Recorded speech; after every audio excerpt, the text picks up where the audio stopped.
12 жасқа толған балаларға арналған.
Жамбыл облысында жаңа әкімшілік аумақтық бөлініс құрылды.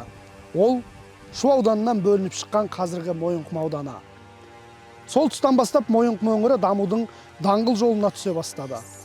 Алғашында мал шаруашылығы, оның ішінде ауыл шаруашылығы жақсы дамыған өңірден 2 мәрте социалистік еңбек ері Жазылбек Қуанышбаевтың шығуы да осыны дәлелдей түседі. Ал тәуелсіздіктің 30 жылында Мойынқұм өңірі ауыл шаруашылығы аймағынан өндірісі дамыған аймаққа айналды. Балқаштың балығы, Ақбақайдың алтыны, Мыңаралдың цементі, Шығанақтың көмірі осыны айғақтап тұрғандай.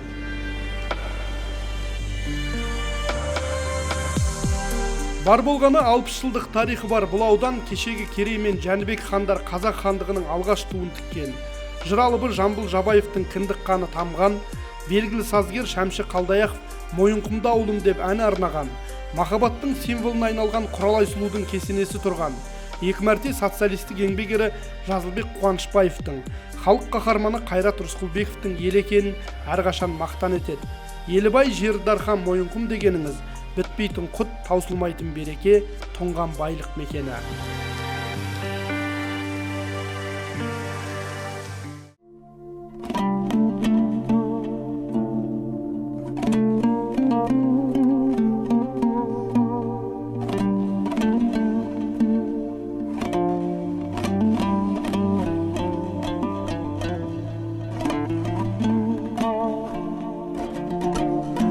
Қадірлі ағайын, жер жәннатын іздеген асан қайғы бабамыздың өзі таңданыспен «Ей Мойынқұм, құмдарың бауырат таудай екен» деген таңданыспен айтқан сөздері Мойынқұм ауданының қазіргі жүрегін айналып отыр.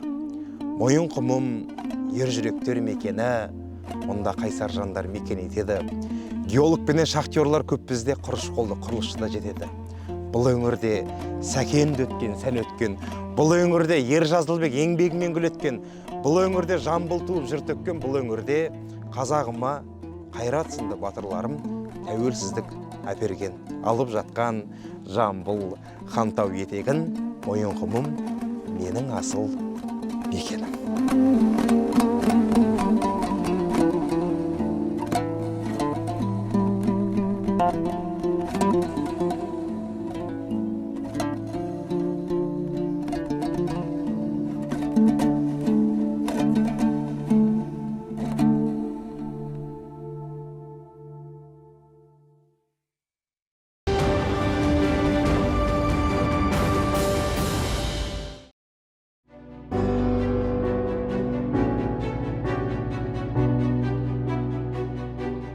Мойынқұм ауданы Жамбыл облысындағы негізгі 10 ауданның бірі.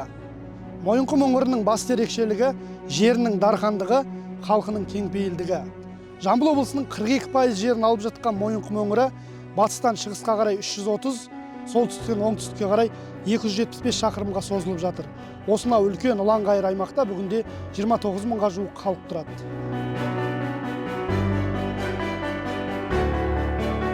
Мойынқұм ауданы Қазақ СССР жоғарғы кеңесі президиумының 31 желтоқсан 1964 жылғы жарлығымен кешегі Көктерек ауданының негізінде 1965 жылы шөл мен шөлейт жерлерді игеру мақсатында құрылды. Орталығы Фурмановка селосы болып белгіленді.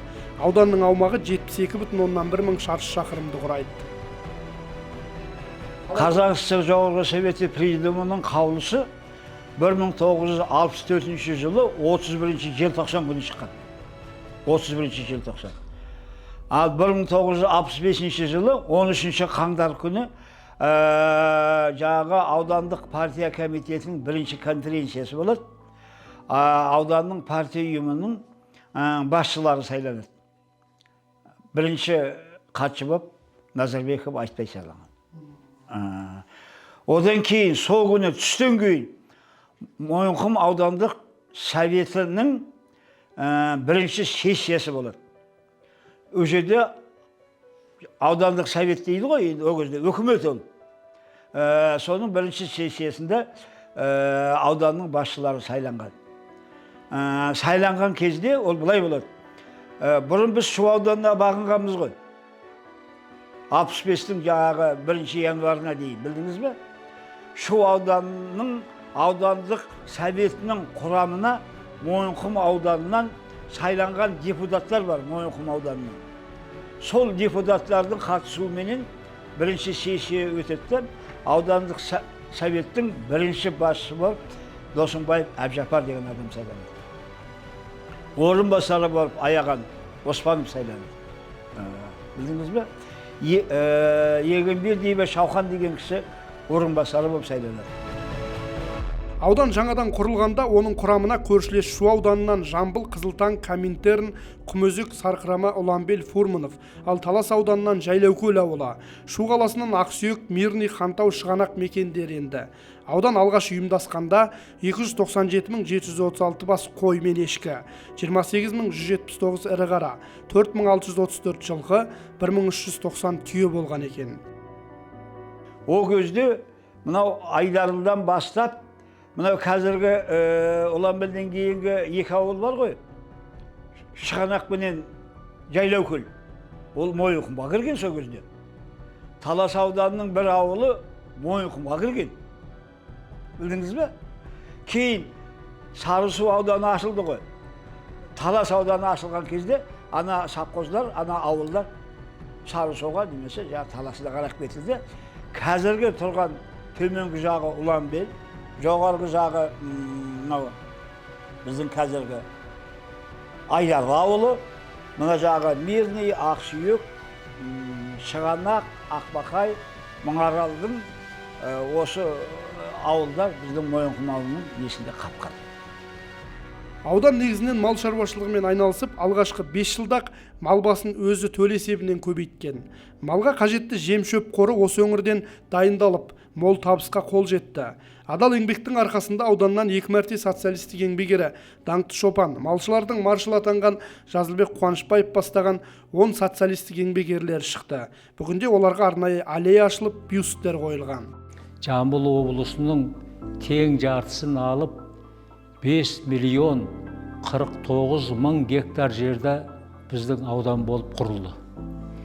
Ол кезде енді құрылған мақсаты Совет өкіметінің үгіт насихат жұмысының арқасында бәрін біліп көріп отырдық қой. Мал шаруашылығын дамыту болатын. Мал шаруашылығы дамытқанда мынау жер, жатқан жерде пайдалану деген мәселе болған. Біздің жаңа айттым ғой, біз 5 миллион гектар жерден артық жерде жатырмыз. Сонда көбінесе біздің жерімізді мал шаруашылығын өсіруге өте ыңғайлы жер болатын. Бұл енді әсіресе сол кезде Қазақстанда 50 миллион қойға жеткіземіз деген ұран болды. Ол ұранды Совет одағының кезінде ол орындалып та қалды. Егер Совет одағы тұра берген кезде ол ұран орындалатын еді. Мынау біздің қойдың саны, енді қазір тура саны есімде жоқ, бірақ Жамбыл облысы бойынша Талас ауданынан кейін 2-ші орында тұрдық біз сол кезде. Саны бойынша, қойдың саны бойынша. Ұшқан құстың қанаты талып, Шапқан тұлпардың тұяғы тозатын қойнауы қазынаға толы кең байтақ Мойынқұм ауданына бүгінде 4 негізгі жолмен кіруге болады. Ол үшін ауданның 4 бұрышында 4 еңселі қақпалар орнатылған. Тағы бір мақтаныш, Мойынқұм кейінгі жылдары ауыл шаруашылық аймағынан өндірісті өлкеге айналып барады. Ауданда алтын, барит, көмір, цемент, гранит, мрамор тастар өндірілуде. Ақбақайдың алтыны, Мыңарал мен Хантаудың цементі, Мирныйдың көмірі, Балқаштың балығы сөзімізге дәлел болғандай. Балқаш көлде сом, сазан, змейголов, жерех, вобла, лещ, карась, сондай балықтар Балқаш көлде бар. Сол балықтарды бәрін аулаймыз, өндіреміз, шетелге сатамыз. Бәрі осы ауыл тұрғындар, Мойынқұм ауданынан чудан балалар жұмыс істеп жатыр. Где-то мен сізге айтайын, бір 15 адам бізді командировочный, вахта ол специалисттер 15 күн істейді, 15 күн демалады. 1985 жылдан бері қарай ауданды басқарған Қапан Рахманбердиев, Нәлзия Рақышева, Мұрат Сейдалиев, Бағлан Қарашолақ сынды азаматтар. Оның бергі жағында тәуелсіздік жылдарында ел басқарған барлық тұлғалар ауданның өсіп өркендеуіне, өңірдің әлеуметтік экономикалық дамуына атсалысты дейді. Сол кездері жас маман болып қызмет істеп, бүгінде 60 жасқа толып отырған ауданның төл құрдастары Бақыт Қалымбетова мен Бақтияр Махамедов. Мен 1987 жылы оқу орнын бітіріп келгенімізде, осы жерде ол кезде райком партия дейтін, райисполком дейтін, сол жаңағы исполкомда плановый отделда экономист болып өзімнің мамандығым бойынша жұмысқа кірдім. Ол кезде аудан басшысы Рахманбердиев, Қапан Рахманбердіұлы болатын. Сол кісілердің тәлім тәрбиесін алдық. Енді мен айтар едім, басшылар ауданға әр басшының өзінің сіңірген еңбегін айта кетуіміз өте жөн деп ойлаймын. Мынау Нұркенов Бақытжан ағамыздың уағында келді мен басшылыққа, жұмыспен қамту орталығына. Ол кісінің де еңбегі өте зор, ауданға сіңірген, талай жақсылықтар жасады, осы ауданның жастарын қолдады әрқашанда. Енді мен 1965 жылы 18 шілдеде осы Мойынқұм ауылында дүниеге келіппін. Содан бері қарай енді 1972 жылы сол жердегі Жамбыл мектебінің табалдырығын аттадық 1-ші класста. 82 жылы сол мектепті бітірдік, аяқтадық. Одан кейін арман қуып осы қазіргі Тараз, ол кезде Жамбыл қаласы болатын. Жамбыл педагогикалық институтына оқуға түстік. Ауданның сол кездегі енді әр ауданнан, Жамбыл облысы бойынша әр облыстан келіп оқуға түсіп жатқан достарымыз көп. Содан бері қарай каникулдың кезінде Мойынқұм ауданына өзімізбен бірге оқыған студенттерді бірге ертіп келетінбіз достарымызда. Сонда біздің ауданды көріп олар таң қалатын. Әсіресе біздің ауданның орталығындағы мынау мәдениет сарайы аудандағы. Бұл жерде өткізілетін дискотекалар кешке қарай жастар үшін керемет нәрсе болатын. Ол кезде біздің Мойынқұм ауданын басқарған Мойынқұм ауданының 1-ші хатшысы Назарбеков Айтбай деген ағамыз болды. Енді ол кезде парадтар өтеді, совет үкіметі кезі ғой енді. Ол кісіні бір Мойынқұм ауданының Ленин ретінде көретінбіз. Ол кісіні тек қана парадта қолын бүйтіп бұлғап тұрған кезде көретінбіз, соған қуанатынбыз. Өзіміздің Мойынқұмның халқын, елін осы біздің ауданның 60 жылдығымен шын жүректен құттықтаймын. Біздің Мойынқұмнан не бір азаматтар шықты, не бір академиктер, не бір генералдар шықты. Біз қуаныштымыз. Сол жоғарыда отырған азаматтарымыз осы елімізге, жерімізге деген көмектерін аямай жасап жатса, біз Мойынқұмның елі әрқашанда биіктен көрінетінімізге сенімдімін. Мойынқұмдықтар президент Қасым-Жомарт Тоқаевтың халыққа арнаған жолдаулары, мемлекеттік бағдарламаларды орындауда ұйымшылдық танытуда. Мемлекет тарапынан бөлінген қаржыда мақсатты игеріліп, биылғы жылдың өзінде ауданда инфрақұрылымды дамыту бойынша жүйелі жұмыстар атқарылды. Солардың бірі ұзақ жылдар шешімін таппай келген Радай көпірінің толық жөнделуі. Бұл өзеннің арғы бетінде тұратын 42 шаруа қожалық өкілдері үшін көптен күткен қуаныш еді. Бұрын өтетін кезде продуктымен өте алмайтынбыз машинамен. Жаңағы мотоциклмен өтетінбіз, не болмаса жаяу өтетінбіз, арбамен жаңағындай. Но машинамен өте алмайтынбыз. Қазір Аллаға шүкір машинамен өтіп жатырық. Баратын жерімізге барып келіп жатырық. Ауданның көлемінде қордаланып қалған мәселелер өте көп. Соны шешу жолында аудан әкімі Карентаев Ермек Амангелдіұлы біраз жұмыстар атқарып жатыр. Оларды енді тұрғылықты халық көріп отыр. Келгелі бері біраз жұмыстар атқарылды. Соның ішіндегі ең басты өзекті мәселе ауыз су мәселесі. Ол енді біраз жылдан бері өзінің шешімін таппай келе жатқан жұмыс болатын. Келгеннен ол аудан әкімі ретінде осы ауыз сумен қамтамасыз етуді 24 сағатқа жеткізем деген оймен өз жұмысын атқарып жатыр. Негізінен бізде ауданда бұрыннан 2-ақ мезгіл су берілетін, түсте және кешке. Аудан әкімі келгелі өзінің осы жұмыс бойынша мен 24 сағатпен халықты ауыз сумен қамтамасыз ету мәселесімен айналысам деп бел шешіп кіріскен болатын. Енді басқа да жұмыстары көп атқарып жатқан. Осы ауданның орталығындағы ауыз су мәселесіне шешу үшін республикаға, аудандық, облыс деңгейіне шығып, республикаға шығып біраз қаражат бөлдірді. 7 миллиард теңге деген ол аз қаражат емес. Осы ауданның орталығын, басқа да ауылдық округтерді, мысалға Биназар, Бірлік, Айдарлы, Хантау, Шығанақ ауылдарын ауыз сумен қамтамасыз ету бойынша сондай қаражат бөлуге қол жеткізді. Ол деген үлкен жетістік деп санаймыз.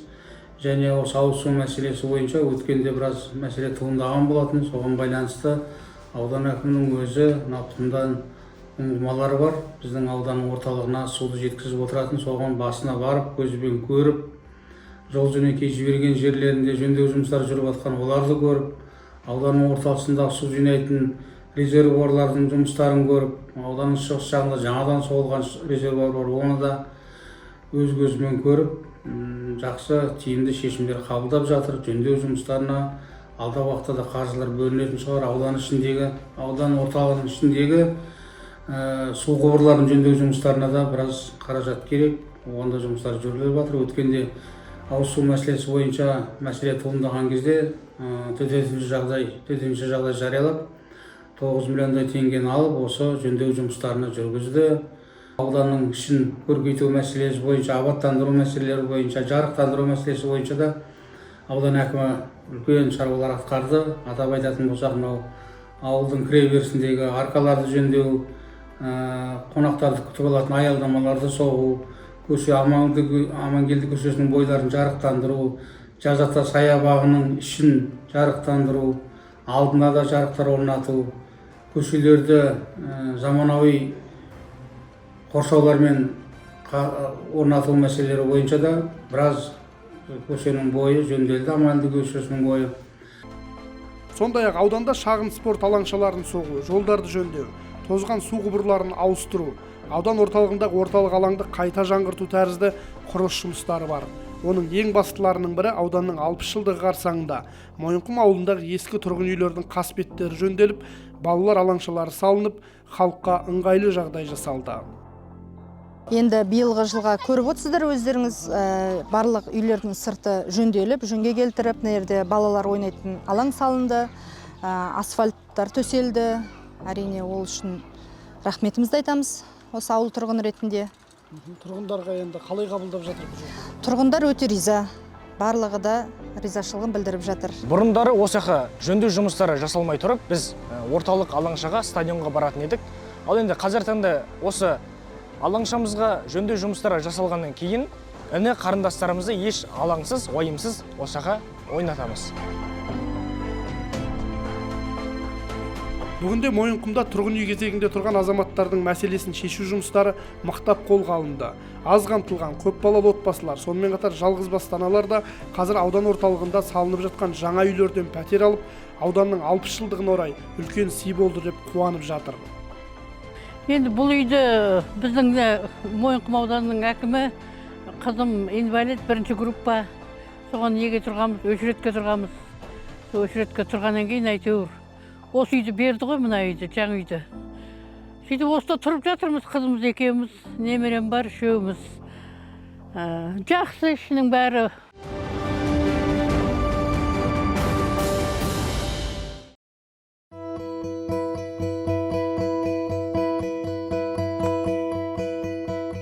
Бұл Мойынқұм ауылындағы орталық алаң. Бұл алаң талай тарихи, мәдени, көптеген мерейтойлық іс-шаралардың куәсі десе болады. Бұл орталық алаңда архитектуралық ансамбль ретінде қалыптасқан аудандық орталық мәдениет үйі және типтік үлгіде салынған Мағжан Жұмабаев атындағы орта мектеп және ескі әкімдік ғимараты орналасқан. Жалпы бұл құрылыстардың барлығының да нысаны аудан құрылған жылдары көрші мемлекеттерден алып келіп, үлкен жоба ретінде осында салынған. Сондықтан да Мойынқұм өңірінің мәдениет, білім саласы қарқынды даму жолынан өтті. Мойынқұм ауданында орналасқан мектептердің барлығы да кезінде аудан басқарған Айтбай Назарбеков сынды атпал азаматтардың арқасында типтік үлгіде салынған. Тіпті олардың кейбірінің жобасы басқа мемлекеттерден алынды. Ол орталықтағы мектептер мен мәдениет үйлері. Ал бүгінде осыған қарамастан аудандағы Мыңарал, Қарабөгет секілді ауылдарда заман талабына сай жаңадан білім нысандары салынды. Бұл балалар үшін де, ата-аналар үшін де көптен күткен қуаныш. Қадірлі жерлестер, ардақты ағайын. Биыл қасиетті Мойынқұм ауданына 60 жыл толып отыр. Бұл үлкен белес, тарихи сәт. Біз осы мерекелік күнде өткенімізге көз салып, болашаққа қадам басып отырмыз. Мойынқұм жері тарихи бай өлке. Осы далада талай ұлы тұлғалар туып өскен. Айтбай Назарбеков, Жазылбек Қуанышбаев сынды елдің өркендеуіне жол ашқан азаматтардың еңбегі бізге үлгі, бізге аманат. Біз сол кісілердің салған сары жолымен алға басып келеміз. Аудан әкімі болып тағайындалғаныма 1 жылға жуықты.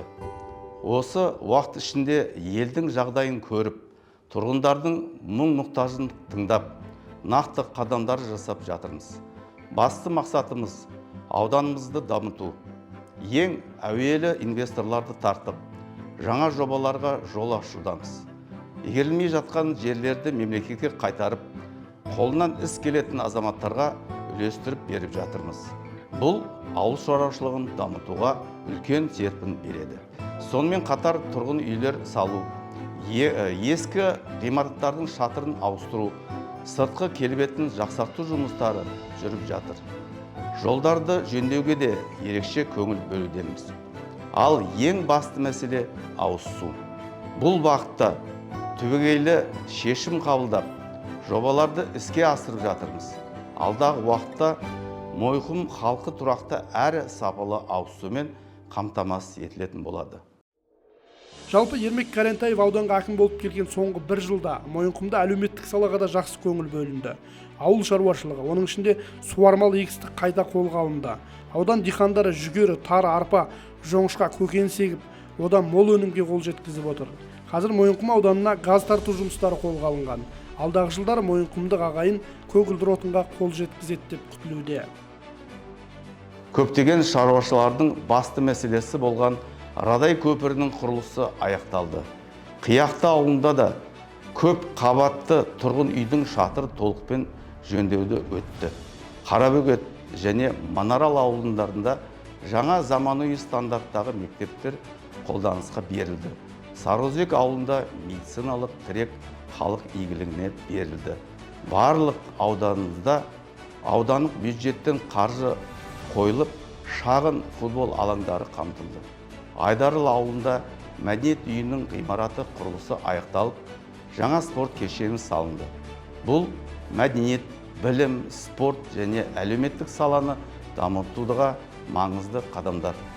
Сондай-ақ ауданымызда спорт ғимараты, балалар ойын алаңдары ашылып жатыр. Мұның барлығы біздің болашағымыздың саналатын жас мойынқұмдықтардың жарқын келешегі үшін жасалып жатқан шаралар. Қадірлі ағайын, 60 жылдық мерейлі мерекеміз құтты болсын. Басты тілегім, бірлігіміз бекем болып, ауданымыздың іргесі берік болсын. 60 жылдық асу деп осыны айтуға болады. Талай тарихты бастан өткеріп, бүгінде дамудың даңғыл жолына түскен қонақжай Мойынқұм жеріне келе қалсаңыз, мұнда әр сексеуілдің астында бір асым еті бар деп күлімдеп қарсы алып жатады. Және келген қонақтарды осылай аудан өнерпаздары шәмшінің Мойынқұмды әнімен шығарып салады.